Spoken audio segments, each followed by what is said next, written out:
ভারতের গণমাধ্যমের কথা শুনে এখন আমাদের এখানে যারা কথা বললেন এরা তো আবার দুদিন আগে বলছে যে ভারতের কাছ থেকে সব বিক্রি করে দিয়ে আসছি। আমার নাম ফরিদ হোসেন, আমি ইউএনবির সম্পাদক।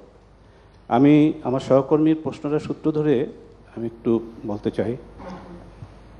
এটা যে কারণ হয়েছে, দুটা কারণে আমার মনে হয়েছে যে এই ঘটনাটা ঘটেছে।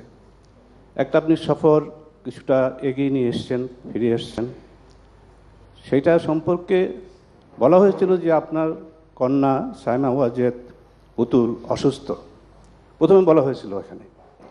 পরবর্তীতে সেটাকে আবার অন্য রকমের ব্যাখ্যা দেওয়া হয়েছে। এটা একটা। আরেকটা হচ্ছে যে আমরা $5 বিলিয়ন চীন আমাদের সহায়তা দিবে, এটা খুব জোরে সোরে বলা হচ্ছিল, কিন্তু আমাদেরকে তারা দিয়েছে 100 মিলিয়ন ইউয়ান। 100 মিলিয়ন ইউয়ান বা ডলার। আপনি এই থেকে আপনার লেখার পর এখানে $2 বিলিয়ন সে সমঝোতা হয়েছে। সেটা কিছু থাকবে একেবারে অনুদান, কিছু হবে সুদমুক্ত ঋণ, কিছু হবে এরকম। সেটা আরেকটা ক্যাটাগরিতে আপনার কিন্তু যে অ্যানাউন্সমেন্ট একটা হয়েছে, আমাদের পররাষ্ট্রমন্ত্রী বলেছেন, আমি আমাদের রিপোর্টে দেখেছি 100 মিলিয়ন ইউয়ান, যেটাকে ডলারে আরএমডি, হ্যাঁ, সেটা 1 বিলিয়ন, 100 মিলিয়ন, 100 মিলিয়ন।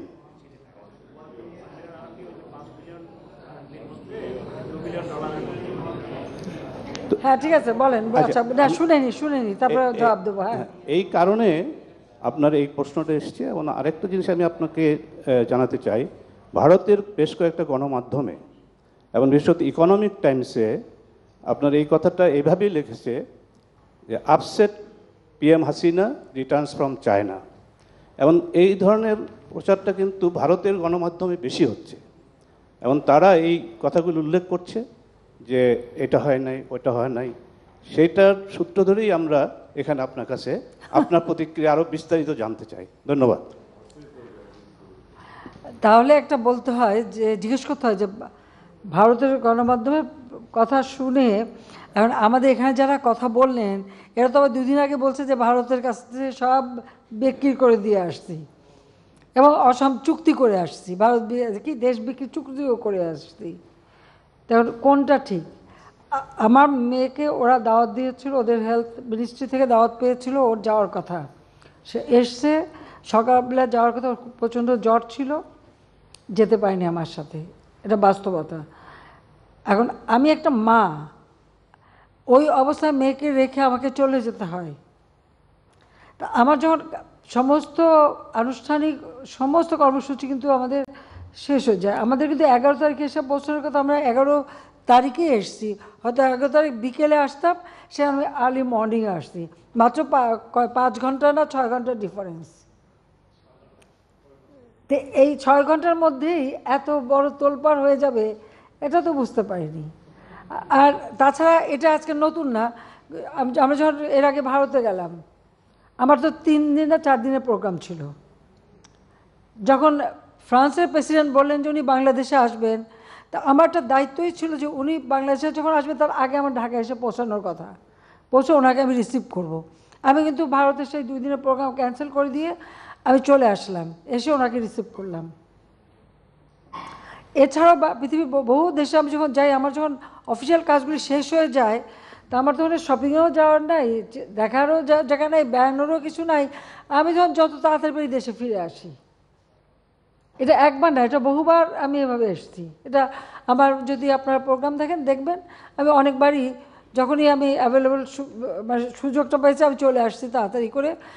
যাই না, আমার মনে হয় আমি দেশে ফিরে যাই। আর সেবার তো এসছি ওই কারণেই। আর তাও তো আমরা সব প্রোগ্রাম শেষ করছি, 5টার মধ্যে কাজ শেষ, রাত 10টায় আমাদের ফ্লাইট। আমরা এখানে এসে পৌঁছালাম চীনের সময় রাত 2:30, আর 2 ঘন্টা আমরা মানে সময় পেলাম, আমরা আগে এসে পৌঁছালাম। টেইলউইন্ড ছিল, একটু তাড়াতাড়ি প্লেনটা চলে আসছে। এটা হলো বাস্তবতা। এটাকে এত রং চং মাখা এত কিছু বলা, তো যারা এই সব কথাগুলি বলে তাদেরকে যেন দেশবাসী একটু চিনে রাখে, যে তারা এই ধরনের বানোয়াট কথাই বলে। আর ভারতের পত্রিকায় কী লিখেছে সেটা নিয়ে আবার মাথা ব্যথা না, তবে যারা ভারত বিরোধী বক্তৃতা দিয়ে আবার ভারতের লেখা পড়ে আবার কমেন্ট করে, তো তাদের নীতিটা কী সেটা একটু বোঝা উচিত। এটাও একটু তাদের জিজ্ঞেস করি আমি, যে তাদের মন মানসিকতাটা কোথায়, কি। আমার সব কিছুই তো খারাপ, দেশটা ভালোই চলতেছে না, দেশ সর্বনাশ হয়ে গেছে। সর্বনাশ হয়ে গেছে না, আর মেট্রো রেলে চড়ে বসে বলে এটা সর্বনাশ, এটা কি বানালো। এক্সপ্রেসে দ্রুত চলে আসে, ওটাও তো খুব সর্বনাশের ব্যাপার। আজকে গ্রাম পর্যায়ে পর্যন্ত রাস্তা হয়ে গেছে, বিদ্যুৎ চলে গেছে, এটাও তো দেশের সর্বনাশ। আজকে গ্রামগুলি শহর হয়ে যাচ্ছে, গ্রামের মানুষগুলি নাগরিক সুবিধা পাচ্ছে, সেটাও তো দেশের সর্বনাশ তাদের দৃষ্টিতে। কমিউনিটি ক্লিনিক করে বিনা পয়সায় ওষুধ দিচ্ছি, তাদের দৃষ্টিতে ওটাও সর্বনাশ। কারণ মানুষ যত গরিব থাকবে, ওই দারিদ্রতা দেখাবে, বিদেশ থেকে ভিক্ষা করে এনে নিজেরা উদরপূর্তি করবে, আর গরিব গরিবই থাকবে। এটাই তো তাদের সময়ের কাজ, এবং এটাই তাদের আকাঙ্ক্ষা ছিল, এটাই তারা করেছে। এই দেশে দেশকে খাদ্যের স্বয়ংসম্পূর্ণ করা যাবে না, তাহলে খাদ্য ভিক্ষা চাওয়া পাবে না। এই মানসিকতা যারা, তারা ওরকমই চিন্তা করে। দেশের প্রতি বা মানুষের প্রতি এদের কোনো যদি এতটুকু দায়িত্ববোধ থাকতো, তাহলে এত কাজ করার পরেও যে কিছু দেখে না। চোখ থাকতে কেউ যদি অন্ধ হয় আর কান থাকতে বধির হয়, আবার বলার কিছু নাই। মুখ আছে বলে যাচ্ছে, বলে যাক, ওটা না শুনলেই হলো। শুনলাম, ভুগলাম না, এটাই তো আমার নীতি ওটাই। আর আমি তো অভ্যস্ত হয়ে গেছি, আমার শুনতে শুনতে এখন আমি এতগুলি টেলিভিশন, আগে তো একটা টেলিভিশন একটা রেডিও, সারাক্ষণ আমার বিরুদ্ধেই বলতো। ওই পত্রিকাগুলিও যে কটা ছিল সবগুলি বিরুদ্ধেই লিখতো, তো কী হয়েছে। তারপর তো ক্ষমতাও চলে আসছি, পাঁচবার দেশের উন্নতিও করেছি। আজকে দেশ গ্র্যাজুয়েট হয়েছে, যেখানে স্বল্পোন্নত দেশ। আমার বাবা রেখে গিয়েছিলেন, জাতির পিতা বঙ্গবন্ধু শেখ মুজিব রেখে গিয়েছিলেন স্বল্পোন্নত দেশ। আমি তাঁরই পদাঙ্ক অনুসরণ করে আজকে বাংলাদেশ উন্নয়নশীল দেশের মর্যাদা পেয়েছে। কই 29 বছর ধরে যারা ক্ষমতায় ছিল, তারা তো এক কদম আগে বাড়াতে পারেনি দেশটাকে।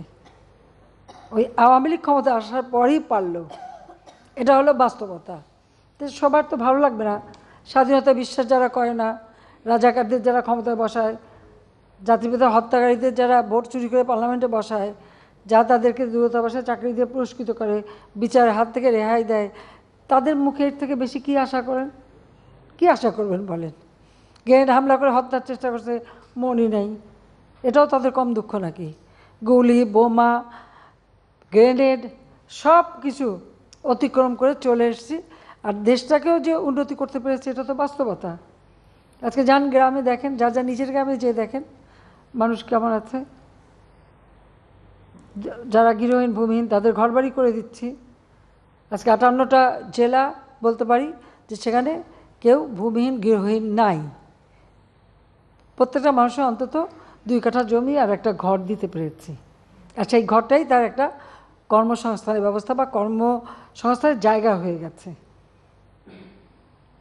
অতি দরিদ্র আজকে আমি মাত্র 5% নামিয়ে এনেছি, যেখানে 25% ছিল। দারিদ্রের হার 41 থেকে 18.7 নামিয়ে এনেছি। তো এগুলি ভালো লাগবে না তো, চাও না কথা। ওই দারিদ্র বেচে খাবে, এটাই তো ছিল।